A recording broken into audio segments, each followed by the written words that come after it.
Hello, welcome to Teaching American History's Saturday webinar, a webinar and podcast series that explores controversies of American history. Today we are joined by our host, Jason Stevens of Ashland University, panelists Jennifer Keene of Chapman University, and Vincent Cannato of the University of Massachusetts at Boston. For this month's controversy, we've chosen to focus on the Roaring Twenties. Did the rampant commercialism and modernization of the American economy during that decade actually cause the Great Depression?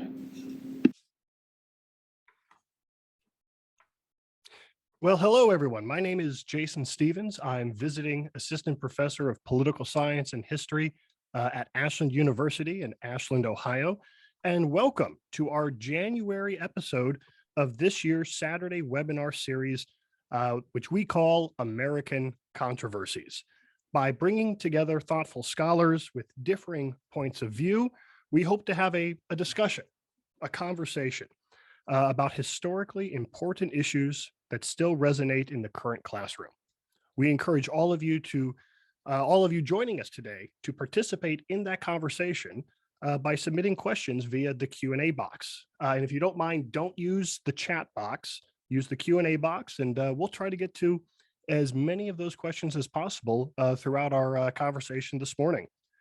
And within the next week or so, you'll receive an email with links for further reading, as well as a link to the archived video and audio from today's program.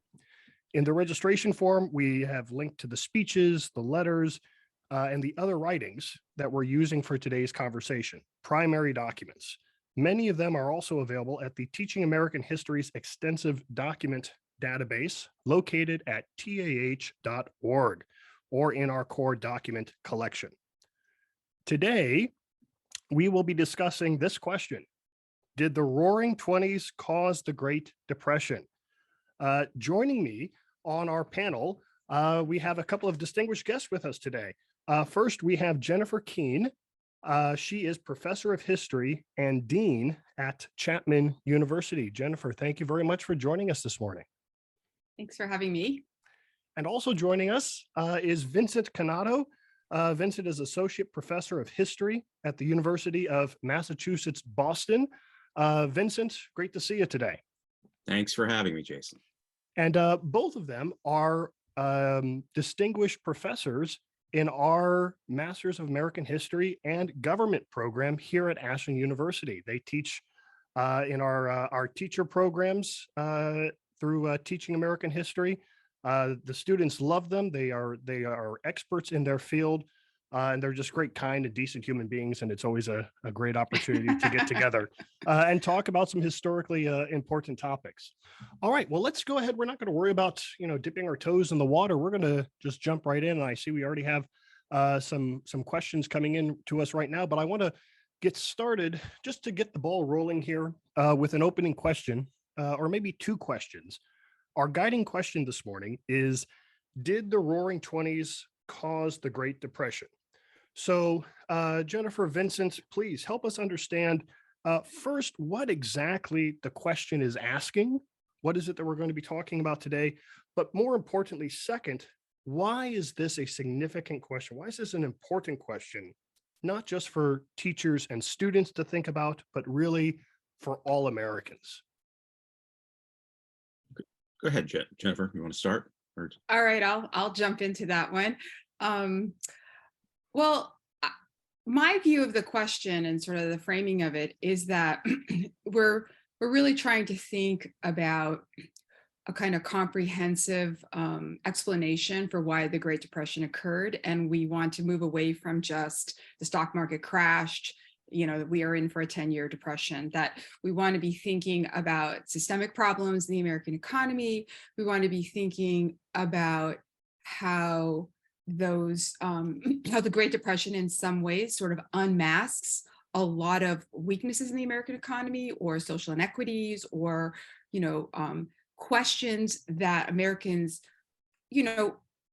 all ask in the 1930s, but I think we see from the documents that we have today, we're asking in the 1920s things about, how do we continue to be prosperous? How do we invest in the country so that we can continue to innovate?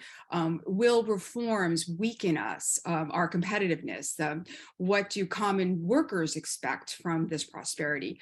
All of these questions that are being asked through these documents in the 1920s. Then, of course, what is the role of the government in all of this?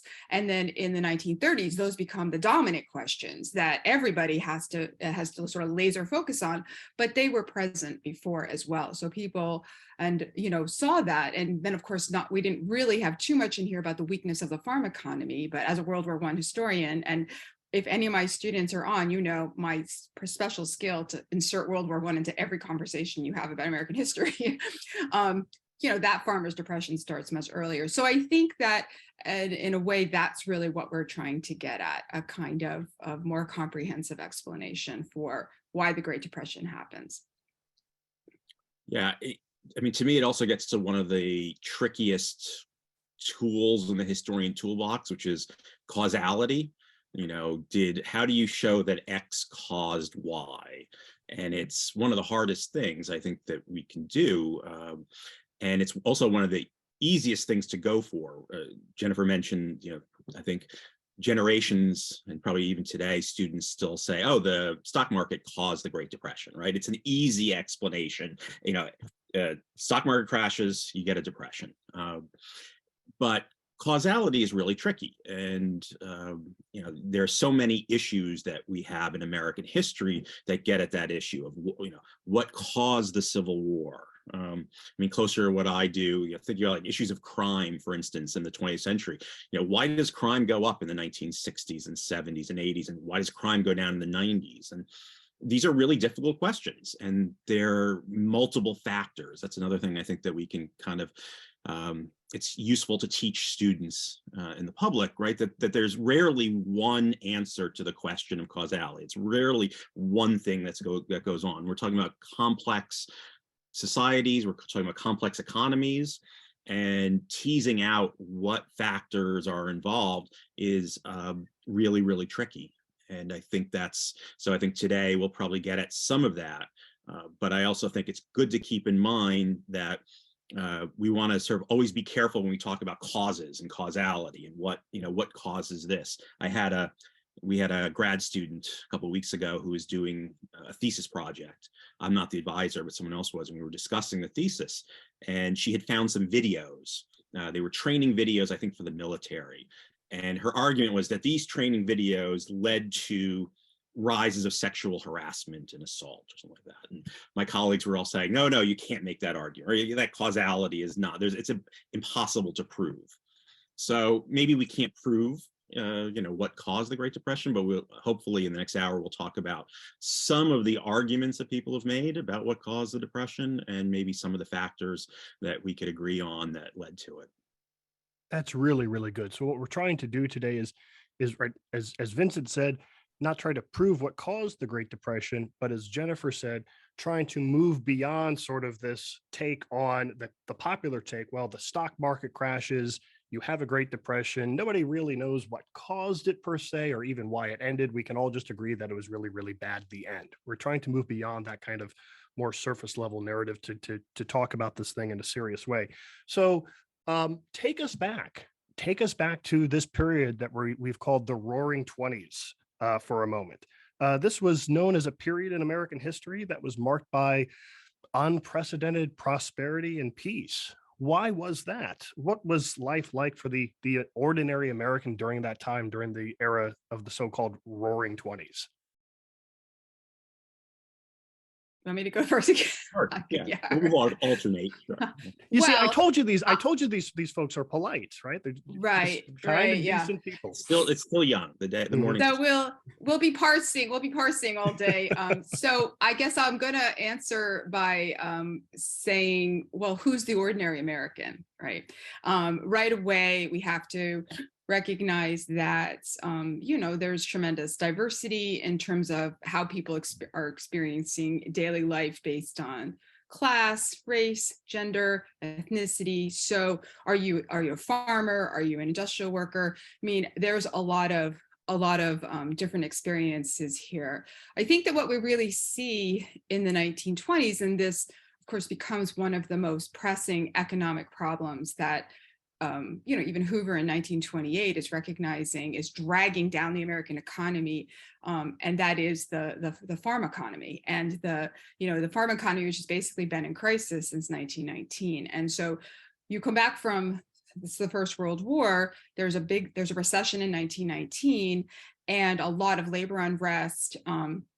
We bounce back in the early 1920s, but the farm economy never bounces back. The farmers have gone heavily into debt, in part because of policies that Hoover himself instigated as food administrator during the First World War, and they're never really recovering. And when you have half your economy sort of dragging you down, can the rest of the economy actually balance that out? Now, you see in the document we have on Henry Ford that the car industry is sort of artificially creating this sense of shared prosperity, because it's generating not just jobs to manufacture cars, but it's the to have cars, you're sort of then supplementing demand for all sorts of other services. But by the end of the 1920s, you've kind of expired a little bit how many people can, don't have cars, can afford cars, you built your infrastructure. So even that is starting to peter out. So that's where I go to, if you start thinking about sort of systemic inequities in the economy in the 1920s, there is definitely prosperity. How widely it's shared, we find out by the end of the decade, is not as broad as we sometimes assume. And then if you look, at the everybody can be rich piece, that also suggests a recognition of that if we don't get more people kind of investing as opposed to saving, we're starting to, we're going to bifurcate even more who has money to spend. And, people will only spend so much money. So I think that there are varied experiences. And of course, fast forward to the Great Depression, of course, we see that in high relief. But those disparities existed in the 1920s as well. Yeah, I mean, I would sort of start by going back. Jennifer mentioned a little bit how bad 1918, 1919 was in America. In some ways, 1919 is one of the worst years in the country. So not only did you have the end of the war, which obviously a lot of Americans are disillusioned with, but you had one of the worst years for labor strikes in the country. You had the city of Seattle being shut down for something like 7 days in a general strike. You had anarchist bombings, or bombs being sent to prominent people, one of them exploding at the Attorney General's house. This is the kind of the first Red Scare. You had race riots, attacks against African Americans in cities, and you had the influenza, the flu outbreak the Spanish flu, as they called it at the time, that killed, I think, around 600,000 Americans. And I think the 20s in some ways is also a liberation from all of that, a feeling that, Americans were going to put behind the war, put behind some of this terrible stuff. It's a kind of a broader feeling of optimism in the society. The second thing I would say about the 20s is talking about consumer goods, right? And for this, we didn't include it, but the Lynn's Middletown is a great example if you want to look at this, kind of looking at sociological look at an average American town in the Midwest, which shows the impact of consumer goods, the increasing access. Again, Jennifer's right. It doesn't mean everyone had a washing machine or everyone had a radio. There were still significant parts of the population that were lagging, but you had far more automobiles, radios, lots of consumer goods that were becoming available and were changing. It wasn't just that people were buying things, but this changed behavior, everyday behavior, and the Lynn's go into that. One of the great examples I like to use, especially with students, is the impact of the automobile and what that did for gender relations, for young men and young women, and for dating habits. So you also have some unsettling social changes or cultural changes that are going on. The third thing I would say, the last thing I would say during the 20s is also remember this is a period of urbanization where America is becoming more urban, more people are going to the cities. You've just had a massive wave of immigration, many, not all of those immigrants settling in cities. So cities are growing. And this is also helping to fuel some of that economy. Not the farm economy, but in terms of the urban economy, both in terms of a workforce as well as consumers. So in terms of the 20s, those are a few of the factors I would sort of include in this. That's really great. Vincent, you mentioned the rise of the automobile, and Jennifer, you mentioned this fascinating piece. One of the documents that we read for today was this piece on Henry Ford's 5-day week from 1922. Just looking at this document very briefly, I was struck by the second paragraph with remarks from the New York Herald commenting on Ford's right 8-hour work day, 40-hour work week. Quote, "The Ford plan is joyous news to all who like to think of bringing work down to the irreducible minimum. Later, we shall have a 30-hour week, then a 20-hour week. Perfectly fascinating." So this attitude in the early 1920s that things are only going to get better from here. I'm wondering if either or both of you could comment more on this document, and specifically how did Americans like Henry Ford and others contribute to the rise of the roaring 20s? Well, I just want to, I'm not going to go first every single time to every question, but I would sort of jump in on this one because I think this jumps off really nicely off of, Vincent's kind of, more complete description of what happened in 1919, because, what's really interesting in that context about this in 1922, and this was Ford's plan all along, was that it's kind of a vision where you can improve the lot of the worker and continue to maintain or perhaps increase productivity without messy labor confrontations. That this is, the enlightened industrialist, figuring out how to manufacture more efficiently a car that consumers can buy. Average people can buy through installment plans, and workers will enjoy working for him because, in the first iteration of his reforms, he revamps his factories, he makes them cleaner, healthier, sort of less backbreaking work. The assembly line is sort of mind-numbing, but it also is a sense to reduce injuries in the factory. And now here you have, let's deal with the fatigue issue, and let's have, when you're at work, you're at work, when you're at play, you're at play, and let's show that, these wages, these high wages that I'm paying, you're going to have more time to enjoy them, and more time to enjoy that, to have leisure time. Again, as Vincent was suggesting, that now with an automobile, you want to take trips, you want to go out for Sunday drives, you want to live your life differently. Now you're going to be able to have the time to do that. And is he going to lead the way to force other industries to kind of go along? And the magic of it all is that you, as an enlightened employer, bestow this on your workers, they gratefully take it, and there's no conflict. So it's an interesting way to kind of think about solving some thorny labor issues that, of course, the country has just been experiencing. And you don't do it with collective bargaining. You don't do it with strikes. You don't do it with all those things that have not just been true in 1919, but of course were true, through the whole progressive era. So it's interesting, and just thinking about the document in terms of what we just said. I think that there is a sense also of imagining a future where leisure kind of dominates the life of the majority of Americans, and the sense that working less doesn't have to be seen as not a devaluing of the moral character of the nation. Because the other thing that we see in these documents is a kind of, I think, which we still have, a kind of equating of hard work, discipline, savings with a morally upright character.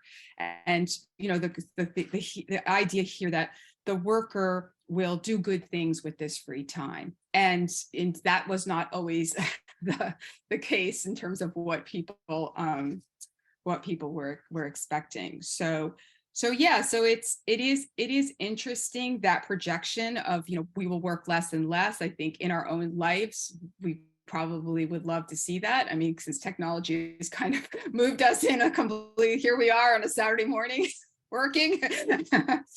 I think we've seen that it can definitely go the other way. But it's an interesting, interesting that it's here. And I'll just say one last thing. I think that the other thing that's in this document is he's also addressing an unemployment issue.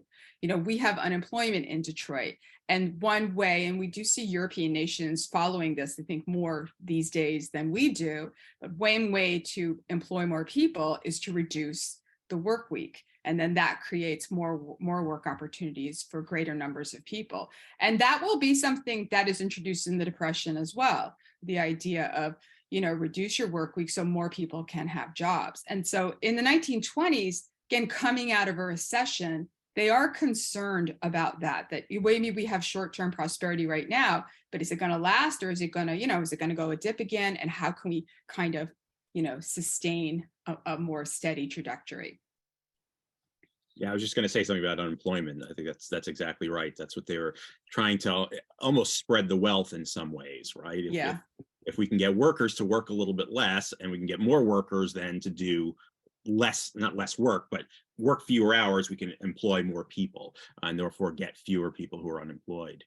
I like the idea that you were saying, this kind of the moralism here, both in the Rescap and in Ford, right? Because Rescap is talking, to jump ahead maybe a little bit, but the idea of debt, right? Debt used to be immoral, but Rescap is saying not necessarily, right? You can use debt responsibly and for healthy economic purposes, and also for personal purposes, right? There's good debt and there's bad debt. Debt's not necessarily evil. And the same thing here, leisure is not, it's a changing idea. And I think a lot of the 20s is also about changing cultural norms and cultural values, where we start to see Victorian era morality, to put a lot into one little phrase, from the late 19th, early 20th century. We see some of that fraying.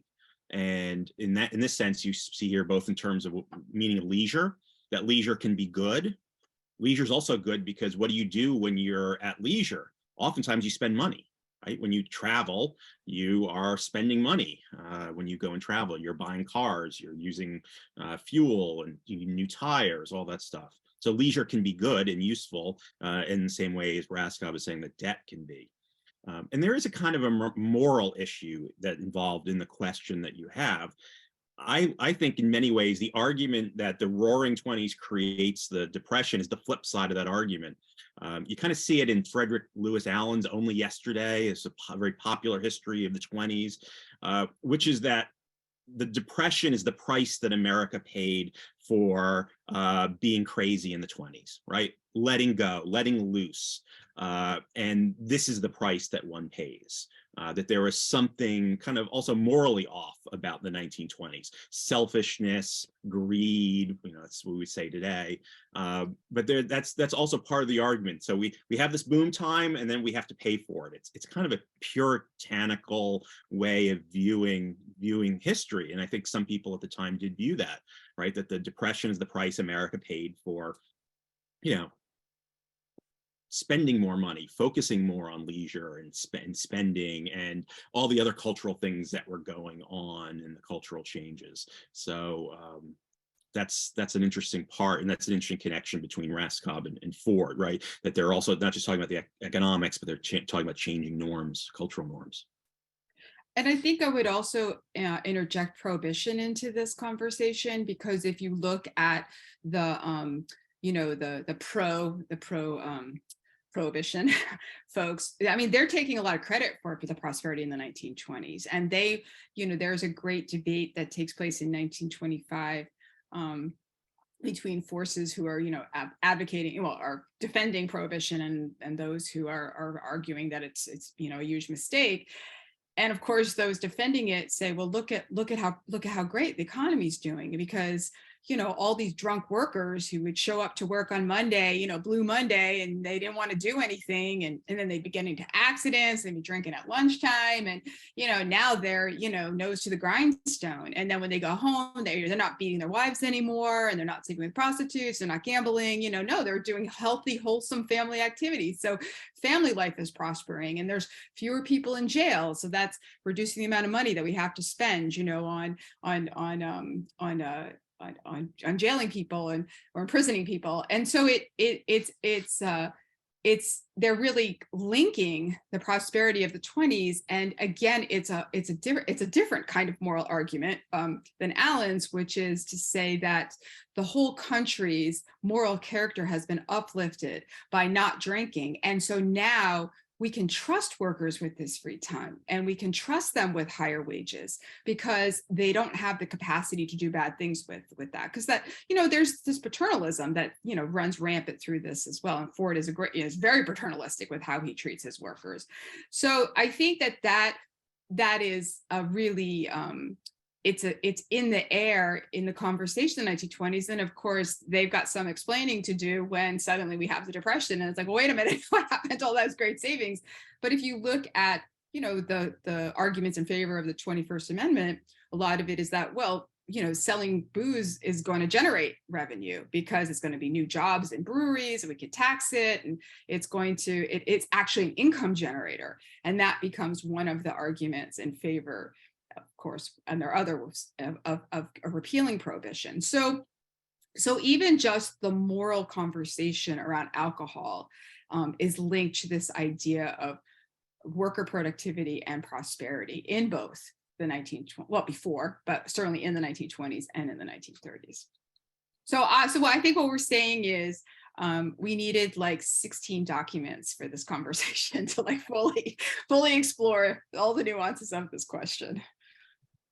Take the course, The Rise of Modern America. There you go. Yes. That's right. Or check out our core document volume by John Moser, The Great Depression and the New Deal, which I know a couple of our documents came from this volume for our conversation today. Yes. Wow, really, really fascinating stuff here. You both mentioned this other piece that we read, the Rescap piece, Everybody Ought to Be Rich. This is one case where the date is really important for when this document comes out, August of 1929. And John Rescap, wow, what an interesting guy. What can you tell us about Rescap? It was a real rags to riches story, right? And yet some of his advice turned out to be spectacularly ill-timed, correct? Tell us something more about that. I had not known that about this piece before I read it for our webinar today. Yeah, I mean, Rescap is a fascinating guy. In the book I'm writing, he makes an appearance in a couple of chapters. Like you said, rags to riches. He grows up upstate New York, I think in a town that had boomed because of the Erie Canal. And he's one of these kind of small town boys who's just incredibly smart and had a way with figures and numbers. And he becomes a kind of a fiscal financial whiz, and he works for the DuPonts, and he gets to start with the DuPonts, and then convinces them to invest in GM, and then goes on to run GM. He's also a very devout Catholic. He has 11 children, and he spends, and this is what I'm writing about, he spends a lot of money supporting the Catholic Church. So there's that aspect of it as well, which gets into another issue, which is probably somewhat beyond this, but about kind of moral responsibility of capitalism, right? What's the responsibility of capitalists who are Christian? And in some ways, I think Rescap gets a bum rap, right? Mm-hmm. The very the surface way to interpret this is, as you said, remember, this is an interview. So when we think about a primary document, this is an interview that he does for a magazine. And the headline is "Everyone Ought to Be Rich," which is taken out of something that he said in the interview. And yes, he had incredibly bad luck that this comes out a few months before the stock market crash. He is investing well into October of 1929. And he is a believer. He's a firm believer in this kind of capitalism, investment capitalism, and how it can be democratized in some ways. He's really hurt by the Depression. That's another thing. He's not completely wiped out. He's not in poverty, but I don't think he ever completely recovers from it. He ends up being the guy, I don't know if he owned it or ran the Empire State Building. And he is the campaign manager in 1928 for Al Smith, the Democratic, again, there were two Catholics. He was a campaign manager and then ends up hiring Al Smith to sort of be the figurehead for the Empire State Project. But he never, he never really regains his public stature after the Great Depression or his full bank account, so to speak. He really takes a hit. I think reading this, in many ways, if you take away the date, I mean, what he's saying is very prescient, and it kind of foreshadows what we see today, what we see in terms of Americans saving, putting part of their income, salary into investment vehicles in order to not just put your money in a savings account and get 2%, but invest your money in the stock market and make more money and then be able to retire on it. He's sort of predicting our IRA, Roth IRA, 401k economy. And I think that's important. He's also he's also talking about mutual funds, right? How to band together, how does an individual invest money? It's in the 20s, it's still sort of difficult. There's no Charles Schwab, there's no Vanguard, there's none of that. But he's talking about experiments to get, in this case, executives, dozens of executives in a company to sort of form together, band together, and invest money. So yeah, I mean, I think he's very, very prescient in that sense. It's just unfortunate that it came out when it did. But he's not the guy. He's not P.T. Barnum. This isn't a Barnum-esque, and I think sometimes when people write about Rescap, they're making him as a Barnum-esque character. Everyone can be rich. Come on, and then look at this fool. 3 months later, the stock market falls apart. His argument is much more complex, and I think much more defensible on the very long term in terms of how to get individuals, average Americans, invested in this capitalist economy. It doesn't happen for many, many decades to come. But I think with reading this, I'm like, yeah, he's sort of foreshadowing what we're going to see in the late 20th century. Now, even that is problematic today. Not everyone has access, invests in a 401k or an IRA. There's still many, many people who are kind of left out of that form of investing, but there's still these investment vehicles make up an important part not only of middle class, upper middle class Americans' investment portfolios and retirement incomes, but it's also hugely important for the capitalist economy in terms of investment. Yeah, I mean, I don't know that I have a lot more to say to add to that, but except maybe I totally agree. I mean, I think Rescap gets a raw deal. I mean, I think that he doesn't have a crystal ball. He doesn't know. He does say in the piece, he's not advocating speculating. He's not advocating buying on margin. It's the opposite of kind of the quick get rich quick schemes that you see a lot of people sort of speculating in the 20s. He's kind of positing, see investing as a disciplined activity that you engage in through the course of your life, and you're sort of prudently, investing your money in vehicles that will pay off, many years down the road, but you have to sort of be patient. And so there is a kind of, moral aspect to what there's morality, in terms of what he's preaching. I think that what's also interesting here is that it's investing in yourself and your future, but it's also investing in the nation. And it's a way to, like all these pieces, keep the nation prosperous and keep, in this sense, use your money to invest in the capitalist enterprises of the United States so that they have the capital and credit they need to continue to innovate, to continue to grow, to continue to progress. And it is almost framed as like a responsibility that you have, that if you are unduly, and so you're really flipping the script, right? And so usually it's like you're the morally upright character if you save your pennies, you know, and you're not a spendthrift, and you're really careful and conscious about how you use your money. And here he's sort of like, well, if you put your money in a sock under the bed, like, you're kind of selfish, because you're depriving the nation of the ability to use your money to create more jobs, to create more industry, to continue, you know, to be more competitive with international companies. And so it's a different notion of what is the proper use for your money for yourself, but also for the society in which you live. And I think what makes this document interesting is that idea that everybody has a responsibility and an ability to benefit from a capitalist economy. And because the other thing that's going to happen, of course, with the stock market crash and you know, the first few years of the Great Depression with skyrocketing unemployment and, you know, just people on the streets, is a questioning about capitalism. Is capitalism dead? Like, is it the wrong system for the 20th century? And there will be alternative voices out there, right? Talking about other forms of government, other forms of economic enterprise. And so this is a piece that also expresses tremendous faith in capitalism. And that faith is also about to be shaken. And, you know, we go through this all the time. I mean, you know, last year, if you're in the stock market, you're like, yeah, this is amazing. And this year, nobody wants to look at their 401k plans because you're like, I have to work for the rest of my life. Like, I'm never going to be able to retire.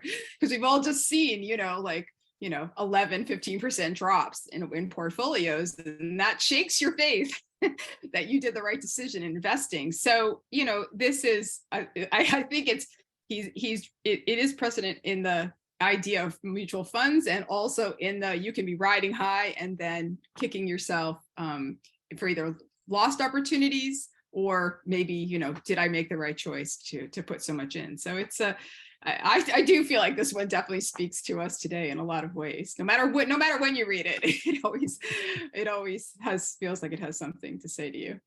Yeah, he's flipping the script in a lot of ways, whereas the worker who puts money away in a sock in a drawer was often the, you know, morally upright person. That was the symbol of America. And the speculator was the evil person, right? It's the people who had been riding the stock market for decades and toying with the stock market to their advantage, hurting others. And he's flipping the script and saying, no, actually the person, as you said, who's putting the money away is being selfish, because that money's not going into the economy. And the person who is investing wisely, prudently, is actually not just helping themselves, but helping the economy. And yeah, but the faith in the stock market is going to take decades, right? Decades to come back. I think we're all hoping that our faith will come back in a year or two, right? But, you know, you really won't see broad scale invested in the stock market until the late 20th century, maybe the 80s, where you're going to see that. It's a kind of a vaguely it's a much more democratic vision also, where, you know, the quote is also, you know, everyone ought to be rich. The quote, if you actually look at where he says everyone ought to be rich, there's a qualifier which it says everyone ought to be rich, but it is out of the question to make people rich in spite of themselves, right? So it's interesting. You know, he's qualifying that they, you know, it's something that people actually have to do, and you know, you can't force them, but they have to be kind of shown this. And that's also an older idea, but he's just kind of channeling that older idea of savings into a different vehicle. It's just, you know, the timing of it was hugely poor, so to speak. But as I say, he was doing you know, big investments up to, you know, in October of 1929. He truly believed, because he himself was, and there were lots of people in the early 20th century who, I don't want to say Horatio Alger, but, you know, this idea that, you know, I think not just that I can make it, therefore you can make it. That's not what he's saying. That's sort of the more, but he does believe that the opportunities that he had could be democratized even to people who were industrial workers, right? I mean, he was not an industrial worker. He came another way, but even people who were industrial workers could, in certain circumstances, could be able to retire. Like, again, he's talking about retirement here. He hasn't used the word retirement, I don't think, but that's what he's talking about. He's saying you can make enough money that you can then live off what you've invested, a percentage of what you've invested. And the idea of retirement is almost non-existent in the 1920s for 90+% of Americans. So. Yeah, I think it is interesting how, of course, this has been a pre-Social Security, and I mean, while some unions had negotiated pension plans for their workers, that was still a fraction of the American population. And he does kind of, intimate in there that, just saving your money, like, even in a savings account, or, whether it's under your bed, that you will be poor when you're old. And that, of course, was a reality, even in the Roaring '20s, that for most industrial workers, if you stopped working, you were poor. Your standard of living went, declined dramatically. And he's sort of recognizing that and speaking to, here's a way that you can avoid that fate for yourself. And it's not a solution that looks to a government pension plan, which of course we're going to see several proposals for that, in the 1920s, but it shows that, again, this is a concern, and it's a question in the air for many average Americans, that things might be good for you right now while you're at work, but you're one accident, you're 3 decades away from, your lifestyle declining precipitously. And so that's another drain on this idea of the Roaring '20s. Again, and go back to what I said at the very beginning, like, roaring for who? Like, for whom? Like, who's benefiting here? And you have pockets of prosperity, but a lot of pockets where people are just as impoverished as they were before, sometimes worse off. And that it's, in a total national economy, that starts mattering over time. I think the other thing that's interesting about Rescap is that a lot of what he's messaging, people have heard this before, but they heard it in 1917 and 1918 when they were being encouraged to buy war bonds. And, people who have studied this phenomenon of, millions of Americans in buying these investment instruments for the first time, that it was really teaching people how to save differently. I mean, there's certainly been, neighborhood banks or credit unions or things of that sort where people could invest their money. But this was the first time in which, there was a national appeal to invest your money in, a national endeavor. And in this case, helping the country finance the war. It was a really expensive way to finance the war, but it was a way to sort of, have people actively demonstrate their support. So there was a PR sort of morale part of it. But the other thing that it was doing is it was teaching people how to invest and giving them a sense of security with investing. And if you look at the publicity around war bond purchases, there's one part of it which is, do your bit, do the country, save soldiers overseas. But there's another part of earn 4% interest, secure your future, use this for your retirement fund, all of these things. And so there's a way in which bonds are being popularized as these safe investment interests that you can use to both help the government, but also secure your future.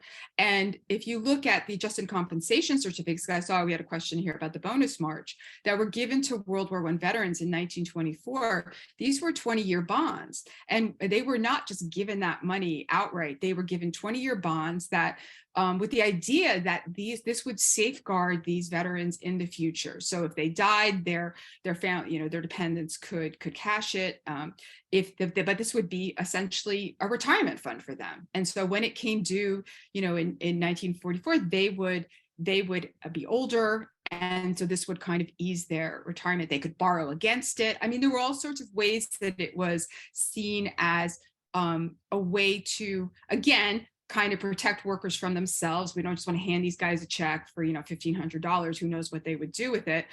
But it is a way of educating people about the benefits of investing. And so I just bring that up because, I mean, he's not obviously mentioning that, but he's building on that conversation in society. And now he's kind of arguing against bonds in this. He's saying, yeah, well, bonds seem safe, but actually you're limiting yourself and you don't need to do that, because there's already been this wide acceptance by that point that government bonds, okay, that was a sort of secure, was perceived anyway as a secure investment, even though speculators ended up buying up most of them for people.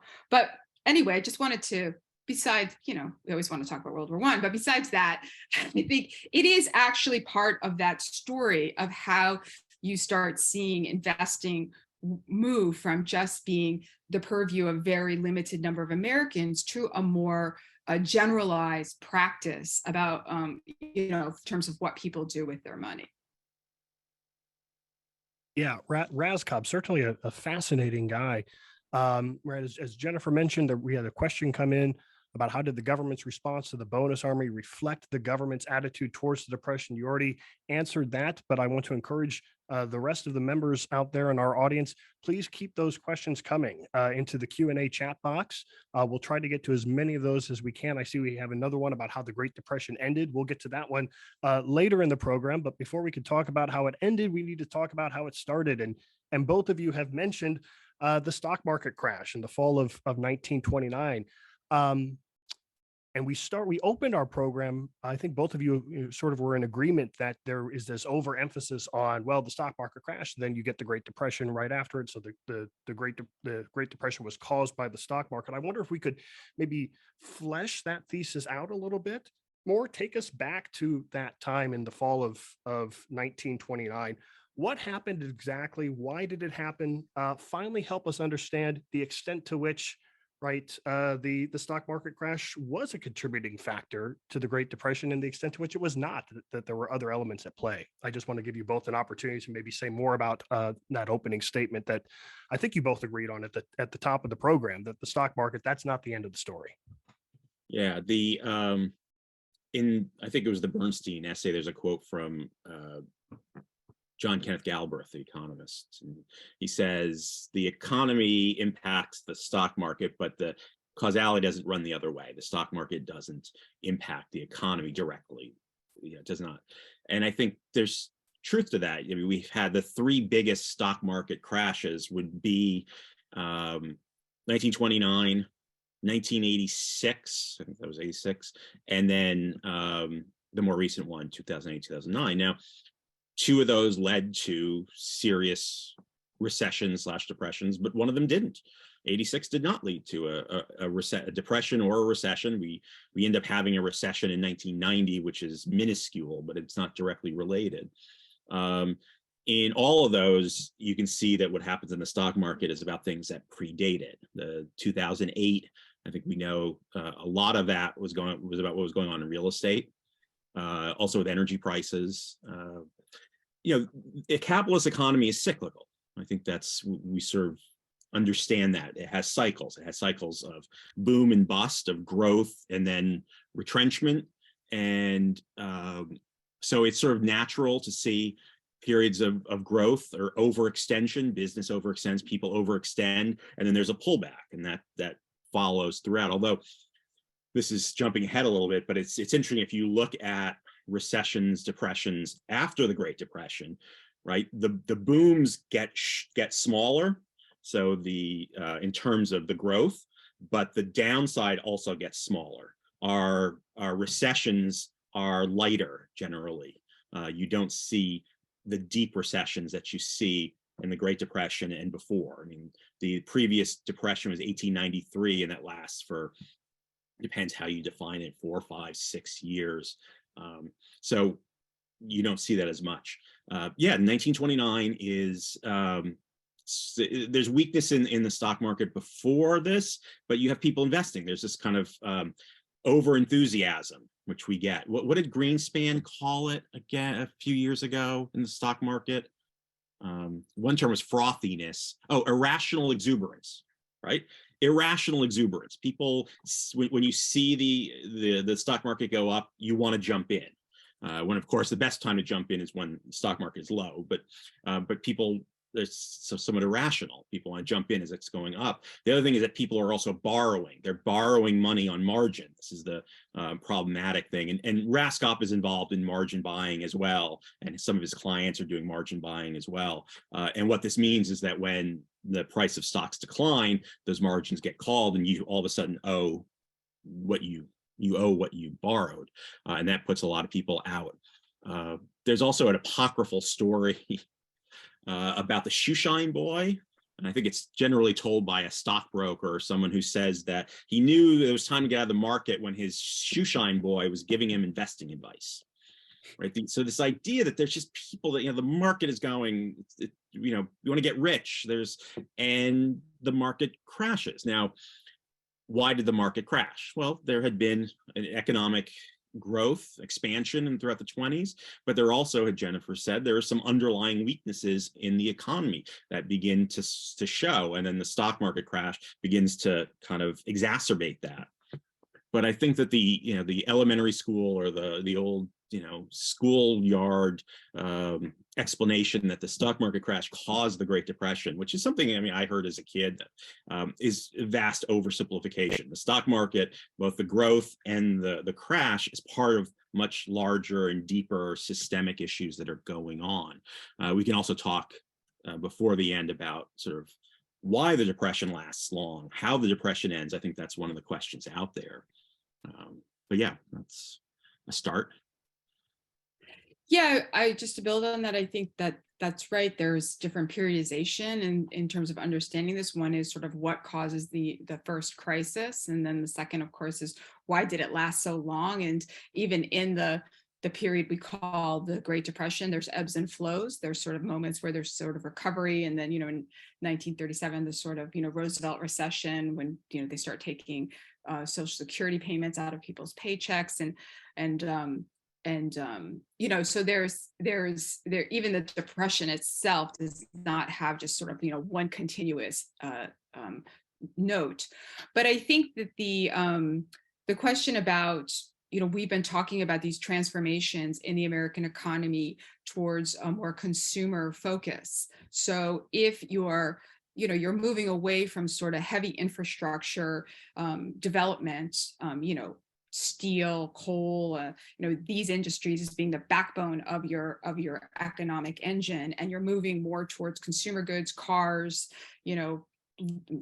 sewing machines, washing machines, whatever it is, as that being, you're sort of moving into that type of economy, the purchasing power of the average American starts mattering a lot more. I mean, it didn't matter that much when you're building the railroads. It doesn't really matter that much if workers can afford to buy, I don't know, a horse or a cart or something. I mean, that's not the thing that's going to really generate wealth in your economy. But now suddenly it does matter. So if you have half the population, farmers who are buying, say, they're investing in trucks and tractors and mechanization, but that in some ways exacerbates the problems in the farm economy because you can produce more with fewer workers. You go into debt to purchase those instruments. And then, of course, in the early 30s, we have an unprecedented ecological crisis, in part man-made because of unsustainable farming practices.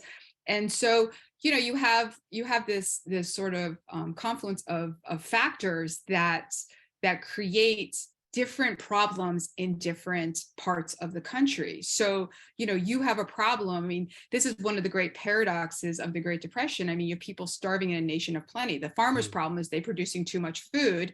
And of course, you got people starving in the cities. So this is a problem of how, of who has purchasing power, of getting equilibrium between these two engines of economic progress. And this is what frustrates people so much. I mean, when one of the first New Deal programs where you're slaughtering hogs, and your farmers are protesting and dumping out milk, and you people standing in soup kitchen lines in the cities, you can't really wrap your mind around this. And I think we struggle with that today. I mean, we're an incredibly wealthy nation, and yet, we have huge problems of homelessness, and we have people living in poverty, and we think, well, how can this be? So a lot of this is about distribution of wealth. And I think that this is a problem or a recognition that we see in the documents in the 1920s, that a lot of these ideas that people have is about, whether it's Ford, reduce the number of hours people work per week so more people can have jobs, or Rescap, more people should be investing in their futures, the stock market. There is this sense that distribution of wealth matters in a capitalist economy. And if you don't have purchasing power in the hands of average people, with the way this economy is transforming, you're not going to, prosperity is not going to be sustainable. So I think there's that kind of macro level. Obviously, we have other things in the documents point to some misnomers in terms of how you address a financial turndown. Do you raise the tariff? Do you try to balance the federal budget? These are tactics that are tried that completely backfire. But at the time, they're sort of orthodoxy. I mean, this is what you do. And I think a lot of students are surprised to realize that FDR runs in 1932 on a balance the budget ticket. Like, he's a fiscal conservative. Like, he goes in, the first thing he does is he cuts the federal budget. I mean, he turns around pretty fast, but he does not go in as with Keynesian ideas of deficit spending. It's the opposite. So I think, and even Hoover, who, the Reconstruction Finance Corporation gets a bum rap, but first of all, FDR continues it. And second of all, it is a recognition that if financial institutions in cities and towns fail, the whole economy collapses. That you need to have your mortgage companies, your savings and loans, your banks remain solvent. Otherwise, everybody loses their money. So it's that trickle down nature, of course, that people can't get their minds around. And Hoover is not a very good communicator in terms of really helping people understand how his approach is going to work. And this is where I did want to circle back to the question on the bonus march, because I think that one of the problems with the bonus march, when you think, well, how did this demonstrate, the government's response to the Depression, is that Jennifer, sorry, just to interrupt you first. Can you tell us what the bonus march was? What exactly that is? Sure. So the bonus march, so I had mentioned earlier about this adjusted compensation certificate that World War I veterans had received in 1924. So, when the Great Depression hits, and starting in around 1930, 1931, you have group veterans, the American Legion, begin asking for immediate compensation. So these certificates were not due until 1944, but veterans asked that the government pays the face value of them right away. So rather than, having them reach full maturity, they're like, give us our $1,500 now. So the bonus march is basically a mass protest movement, upwards of 40,000 veterans, in and out, because it goes on for about 2.5 months, go in and, stage a mass protest, essentially. They camp out in Washington, D.C., and eventually are violently expelled by the army. And that leads to, a lot of bad PR for Hoover.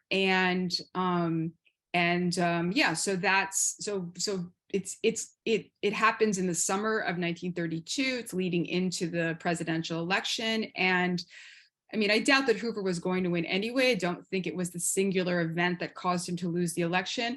But what it did really, it highlighted a few things. One is that you saw, as these veteran groups were coming across the country, and they sort of came from all different places, the states were very happy to provide them transportation through their states to the state line and push them on to Washington, D.C. So it created this kind of visual event where, the problems that the average person was facing as a result of the Great Depression were visualized for people.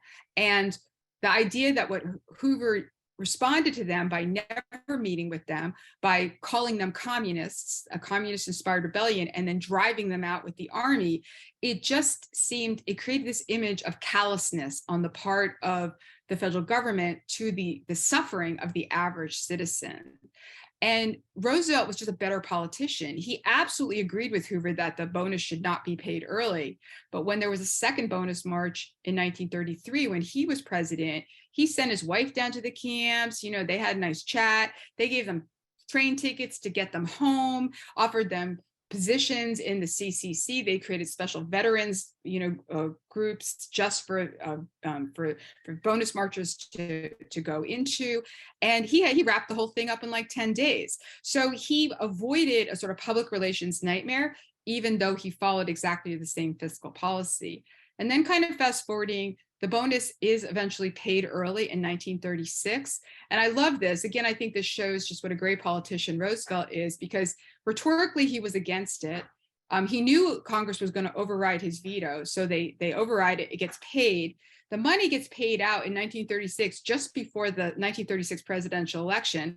So these veterans get this money. All this money comes pouring into the economy, gets spent. So everything looks like, hey, there's a kind of rise. Things look like they're sort of better. So he benefits from that, being able to claim that his policies are improving the economy, and wins re-election. So I just think, wow, he just knows how to do it. And Hoover, this was not up to the task in terms of being that kind of reassuring political leader that people could have confidence in, even though a lot of his economic ideas were either built on programs Hoover had instigated, or mirrored his philosophical notions as much, because in 1935 he stops direct relief, because like Hoover, in terms of the Hoover speech we have, he believed that's going to undermine American character if people don't work for their money.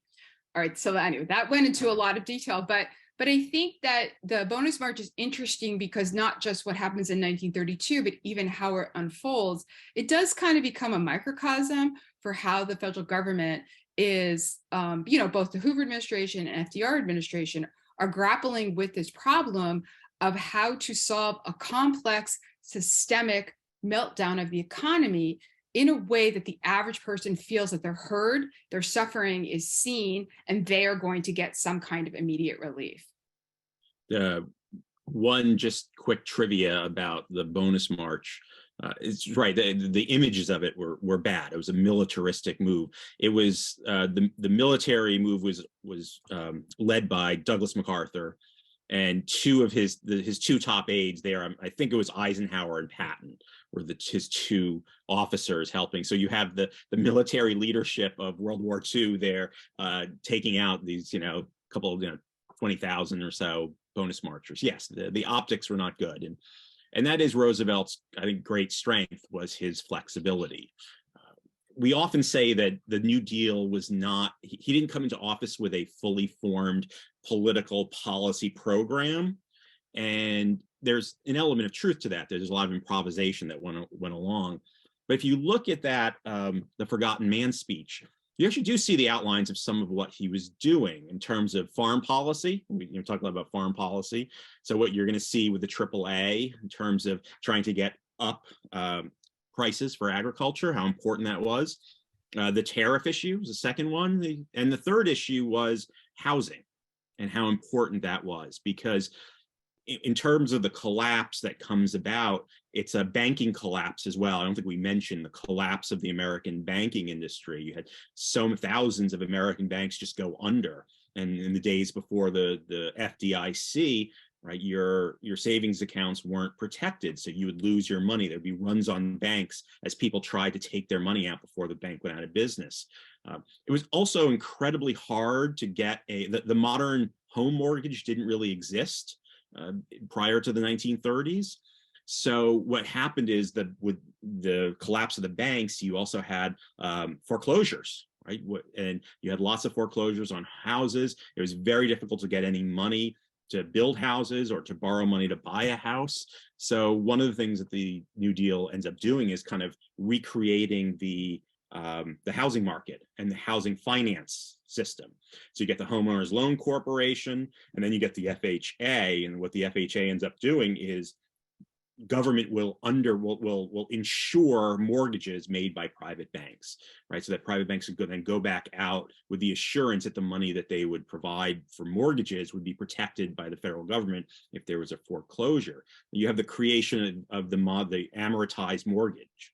Right. Previously in the 20s, mortgages were not amortized. So they were 5 through 2, 3, 5-year mortgages. And at the end of that period, your house wasn't paid off. You'd have to get another loan to do that. So this is all part, jumping ahead, I think, a little bit to the New Deal, right? This is all part of what's going on, excuse me, in terms of the New Deal, trying to shore up some of the weaknesses that had existed in the economy of the 20s and were exacerbated by the fiscal financial collapse of the stock market, but especially of the banks and the credit system. We've had a lot of questions coming in, and actually just during the course of the conversation, both of you have answered some of these questions that have already popped up. There was one about the farm crisis that Jennifer talked about, and another one about the bonus army. And we're quickly running out of time here. We're only got about 10 minutes left, if you can believe it. Time just flies. I want to go back maybe so we can say a little bit more about Hoover and FDR and the two documents that we read from those two presidents. Hoover's The Principles and Ideals of the U.S. Government, and FDR's The Forgotten Man, two speeches that you both have mentioned. I've got a lot of questions about both of these documents, but I guess I'll start with just two. What did Hoover do to deal with the onset of the Great Depression, right? To go back to, right, sort of those very quick surface level approaches to the topic, where we've been told maybe in school growing up, well, the stock market caused the Great Depression. I remember being taught, well, Hoover, right, approached the role of government and its role in the economy with the principle of laissez-faire, hands off. And yet we see Hoover here explicitly saying, no, that's not what I'm doing. So what did Hoover do about the Great Depression? And then secondly, what did FDR do different? How did FDR's vision of the role of government compare to that of Hoover? I'll start just briefly, maybe on the second one. I see Hoover, Jennifer can, she agrees. I see Hoover as kind of caught between progressive era ideas and kind of more, no, he's never a laissez-faire guy. I think that's always a bad rap, but he does have kind of visions of an I don't say older American, but a more individualistic America, right? One that sees a role for government, but sees a role that's somewhat limited and needs to be limited because too much government could be not a good thing. And so I think he's caught between, like, he was we forget, Herbert Hoover was probably one of the most popular Americans from World War II down to the 20s. And he was known as a humanitarian, as a great humanitarian, for his help with relief and famine relief and war relief. So he sort of, I always see him as caught between the progressive era ideas and maybe some of the older ideas that are skeptical of too much government, right?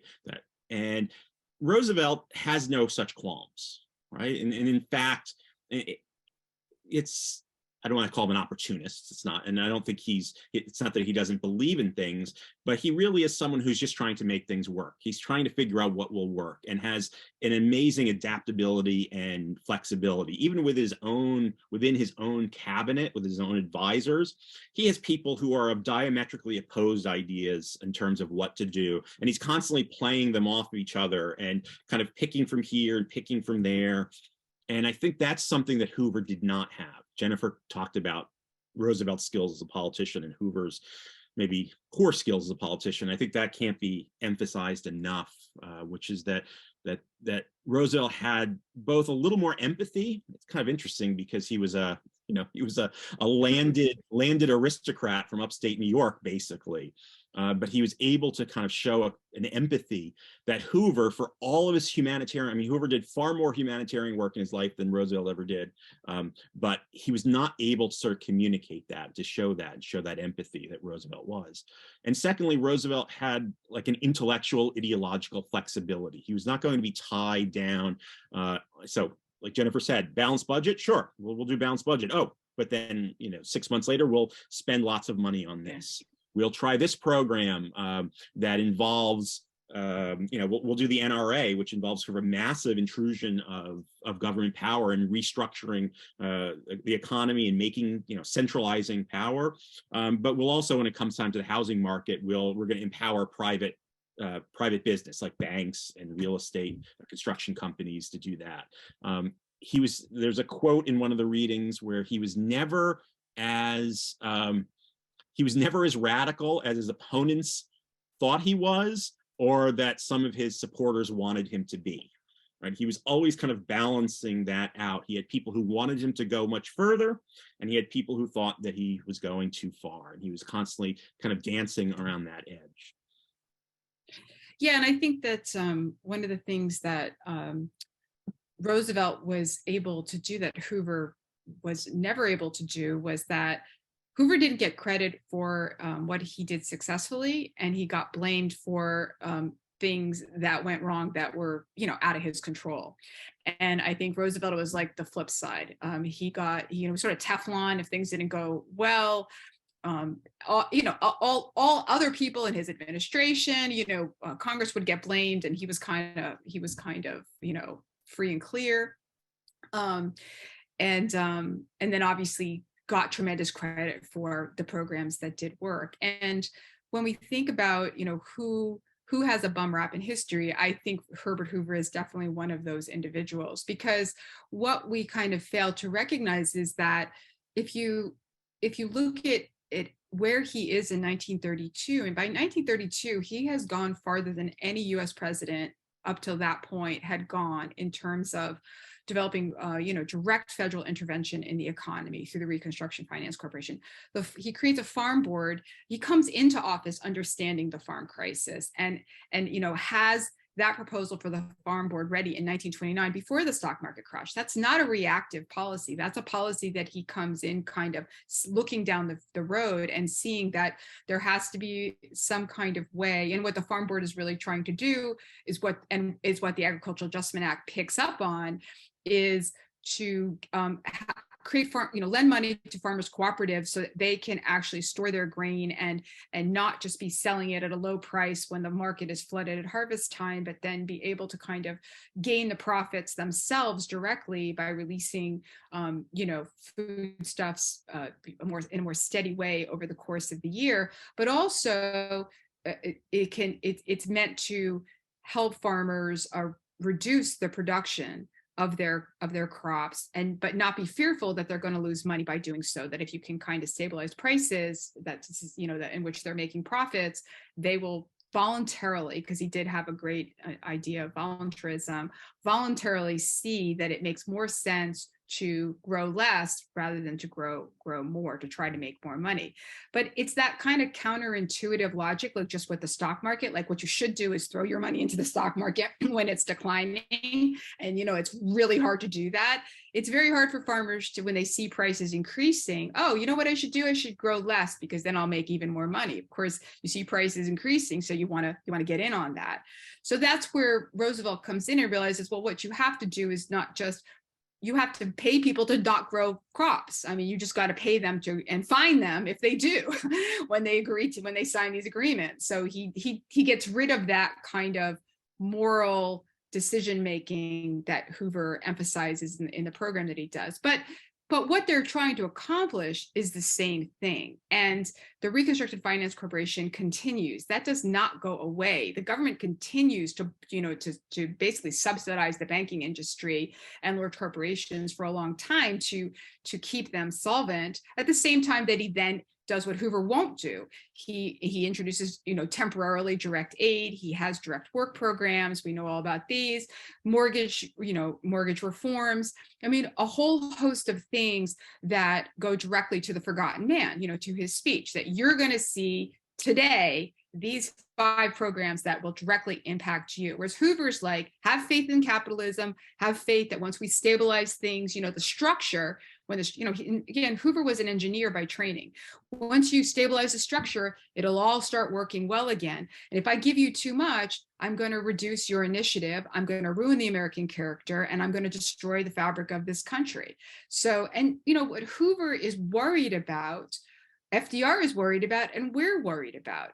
who are the deserving poor in American society? Are you poor because of structural problems, of a stock market crash, of a foreign country? Are you poor because you're lazy and you won't work and you had too many kids and you drink too much? We are not away from those conversations. And so implicit in all of this is the idea of how do you help people in a moment of economic crisis without destroying the fabric of this country, not just its institutions, but its moral fiber and its value structure? And, I think we constantly are dealing with that question. And Hoover and Roosevelt are not that far apart in being concerned about it. It's just that, I think their political abilities and like Vincent pointed out, I mean, Roosevelt is a little more pragmatic, and Hoover's principles serve him well for a long time, but then they get in his way. But nonetheless, Hoover, FDR benefits from what Hoover has done, and Hoover is definitely not responsible for the Great Depression. So since this whole thing is about what caused the Great Depression, we'll just say it's not because of Herbert Hoover. Herbert Hoover did not, we can't lay it at his doorstep. Yeah. There you go. We're able to reach some conclusions here after all. Yes. Wonderful. Well, we are, if you can believe it, we are out of time. We didn't have a chance to get to this question about how the Great Depression ended. Maybe we can do another webinar on that topic. But very quickly, just let's take 10 seconds. If each one of you want to recommend a book or another primary document that you would encourage any audience member out there who's interested in learning more about this topic, what should they read? Go ahead, Vincent. Right. Oh, I was going to say, well, a book that I really like, and I've just got it up here so I remember get the full title here, is a book called Down and Out in the Great Depression, Letters from the Forgotten Man. And this is a compilation of letters from average citizens who wrote to Roosevelt or to Eleanor or to even, some members of his cabinet. And, what was interesting about FDR was how he used the radio and how he would encourage average Americans to write to him. Write to me, tell me your problems, tell me what you're thinking. And again, when you read these letters, it's from across the spectrum. I mean, his critics, conservatives, very radical people, African Americans. I mean, you have all different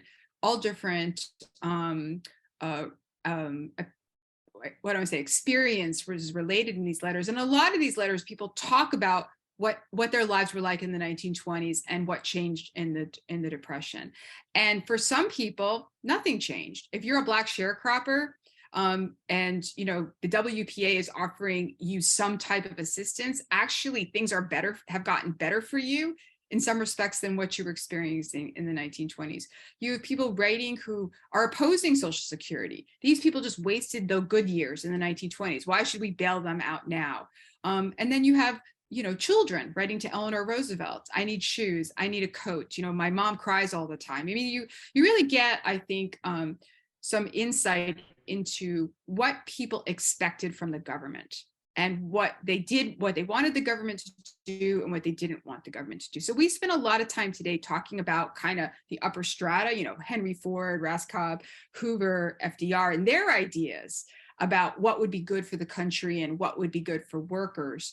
But what I like about this book is you hear the voices of people themselves and hear what they think and what they think they need and what they would like to see the government do or not do. I'll go in the opposite direction. And if you're looking for a broad overview of this, I think probably the best book would be David Kennedy's Freedom from Fear, part of the Oxford series. So if you're, you just want what happened, you want to get a basic. So that's one of the best overviews of it. The other recommendation is something I mentioned earlier. If you want a little more insight into the 1920s, take a look at Robert and Helen Lynn's book Middletown, which is a sociological study of the changes in middle America in the 1920s. It's still useful today for understanding the changes, the economic, cultural changes that we see in the 1920s. And I'll recommend, as I mentioned earlier, in our core document collection, The Great Depression and the New Deal by John Moser, a member of our AU and MAG faculty.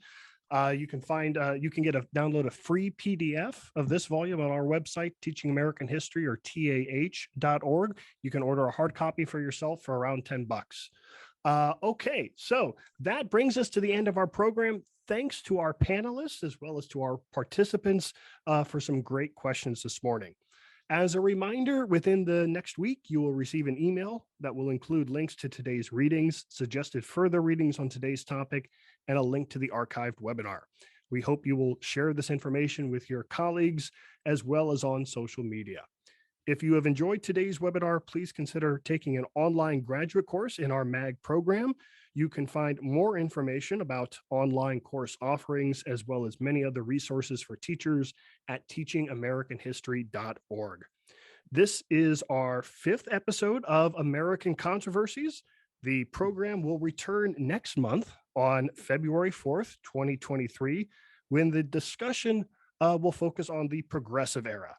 Thanks again for being with us this morning. We look forward to seeing you all next month. And to our panelists, Jennifer, Vincent, thank you both so much for being here this morning and sharing your expertise on a very important, complex topic. It was great having you with us this morning.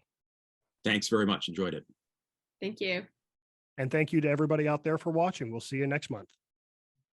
Thanks again for listening to Teaching American History's webinar on the connections between the Roaring Twenties and the Great Depression. For more information on our webinars, in-person educator professional development programs, free document library and graduate programs, please visit us at tah.org.